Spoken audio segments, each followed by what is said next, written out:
Audio Jungle.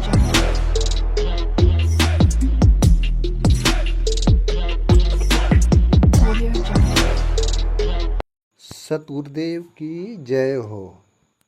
भगत समाज को मुंशी भूषण का सत्साहेब जगत समाज के लोग जो सत्यता की जानकारी के लिए इच्छुक हो उन्हें मेरा राम राम। आज आप सभी के बीच संत रामपाल जी महाराज के खिलाफ चल रहे देशद्रोह एवं आतंकवादी गतिविधि में संलिप्तता के मामले में दिनांक 11/7/2025 को क्या क्या न्यायिक प्रक्रियाएं हुई के संबंध में जानकारी आपके साथ साझा करने आया हूं।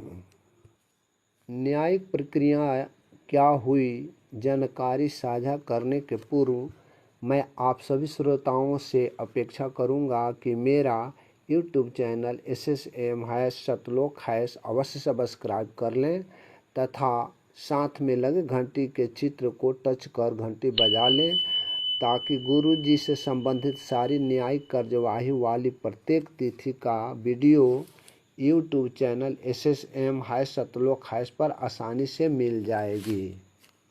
हाँ, एक बात और कहना चाहूँगा कि यदि आप संत रामपाल जी महाराज को कैसे सजा हुई, किस वजह से हुई, किसने गुरु जी के विरुद्ध गवाही दिया, जिसने भी गवाही दिया क्या वे सभी गवाह संत रामपाल जी महाराज के अनुयायी थे या गुरु जी के दुश्मन थे। राष्ट्रीय समाज सेवा समिति ने अपने कुकर्म से गुरु जी के विपरीत भक्तों को कैसे अपने कुकर्मी जाल में फंसाकर संत रामपाल जी को 5 महिला 1 मासूम बच्चा के हत्या के जुर्म में मरते दम तक का आजीवन कारावास की सजा करवाई। उक्त सभी बातों की सत्यता का खुलासा एक पुस्तक ज्ञान अमृत एवं षड्यंत्र का 20 में की गई है, जिसे आप सभी मंगा कर देख पढ़ सकते हैं तथा सत्यता को परख सकते हैं। इस पुस्तक को मंगाने के लिए 99-315-92-093 पर कॉलिंग या व्हाट्सएप मैसेज के जरिए संपर्क कर सकते हैं। पुस्तक आपको डाक पार्सल के द्वारा आपके पते एड्रेस पर भेज दी जाएगी। अब मैं अपने विषय वस्तु पर लौटता हूँ। आज का मेरा विषय वस्तु दिनांक 11/7/2025 को संत रामपाल जी एवं अन्य के विरुद्ध क्या क्या प्रक्रियाएं हुई के संबंध में जानकारी देना है। दिनांक 11/7/2025 को हुई न्यायिक प्रक्रिया के पूर्व आपको यह जानकारी होनी चाहिए कि इस मुकदमा में कुल अभियुक्तों को 2 भागों में बांटा गया है, पार्ट ए एवं पार्ट बी में। अब हम पार्ट ए के संबंध में आपको बता दूंगा कि इसमें 4 नाबालिग घोषित हुए हैं। नाबालिगों का नाम नवीन, पुष्पेंद्र, संदीप एवं लोकेश है। इस मुकदमा में दोनों पार्टों के जैसे ए एवं बी में से 12 अभियुक्तों की मृत्यु हो गई है। इस केस में आज की तिथि में कुल 14 अभियुक्तों को भगौड़ा अपराधी घोषित किया गया है। इस मुकदमा में जो जमानत पर हैं उनमें से कुल 23 अभियुक्त दिनांक 11/7/2025 को न्यायालय में उपस्थित नहीं थे। इनके तरफ से इनके अधिवक्ता ने अपना रिप्रेजेंटेशन दिया है। संत रामपाल जी मनोज जो कस्टडी में है, जिनकी पेशी वीडियो कॉन्फ्रेंसिंग के माध्यम से न्यायालय में पेशी दर्ज कराई गई। बबीता जो इस केस में जमानत पर है किंतु दूसरे केसों में जेल में है, जिनकी पेशी वीडियो कॉन्फ्रेंसिंग के माध्यम से हुई। उपरोक्त के अलावा सभी अभियुक्त जो बेल पर हैं यानी जमानत पर हैं, इनके अधिवक्ता MS नैन, अजय नैन, सचिन दास द्वारा रिप्रेजेंटेशन पिटीशन दी गई है। इस केस में दिनांक 11/7/2025 को वास्तव अभियोजन पक्ष का गवाही हेतु तिथि निर्धारित थी। कोई गवाह उपस्थित नहीं थे। ऊपर में मैंने बताया है कि कुल 23 अभियुक्त जो जमानत पर थे और न्यायालय में उपस्थित नहीं थे, जिनके तरफ से अधिवक्ता द्वारा उनके व्यक्तिगत हाजिरी से माफ़ी के लिए आवेदन दी गई थी, जिसे न्यायालय ने केवल उस दिन के लिए व्यक्तिगत हाजिरी से इस शर्त पर माफ़ किया कि यदि अभियुक्त के अनुपस्थिति में एवं उनके अधिवक्ता के उपस्थिति में साक्ष्य अभिलिखित की जाती है तो उन्हें कोई आपत्ति नहीं होगा।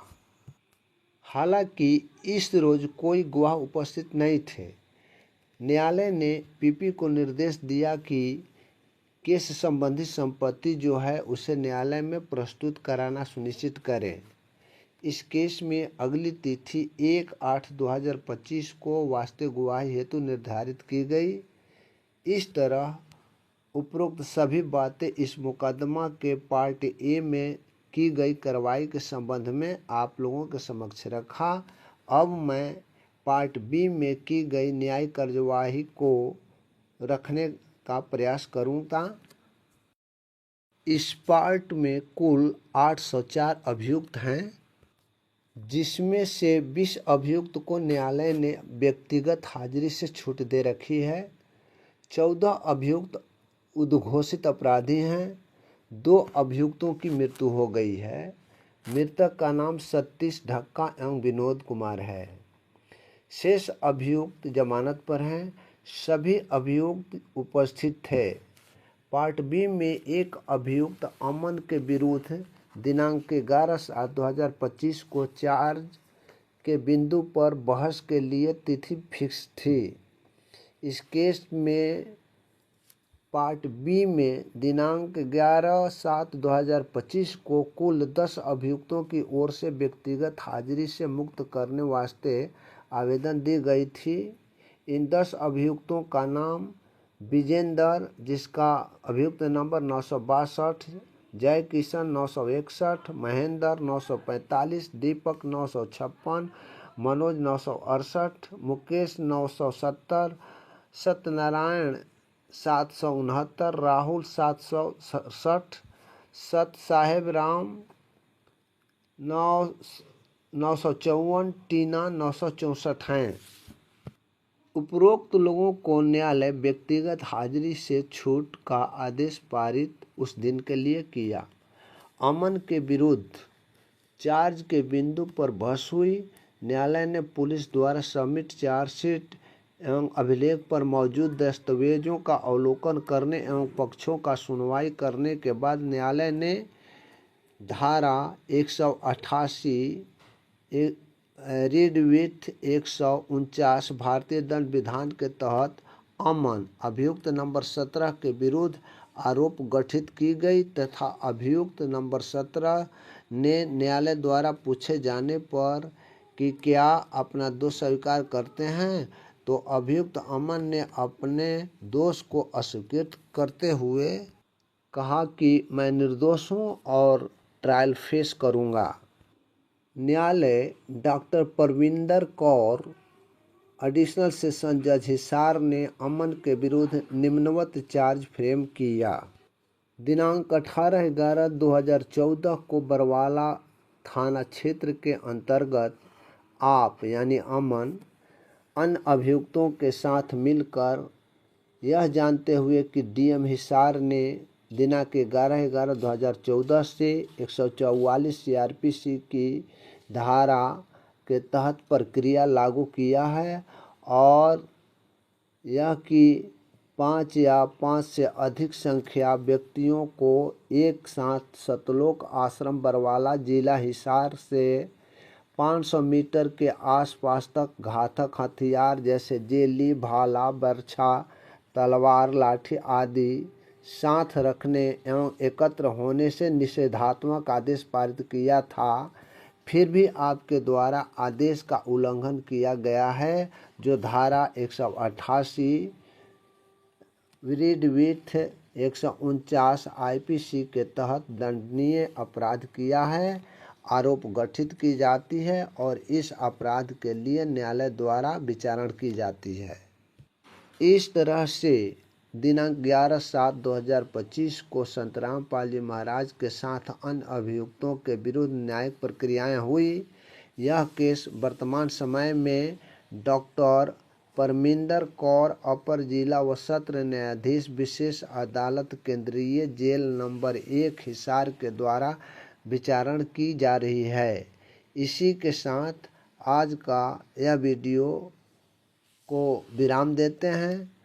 अब हमें इजाज़त दीजिए। सत साहेब, जय बंदी छोड़ की।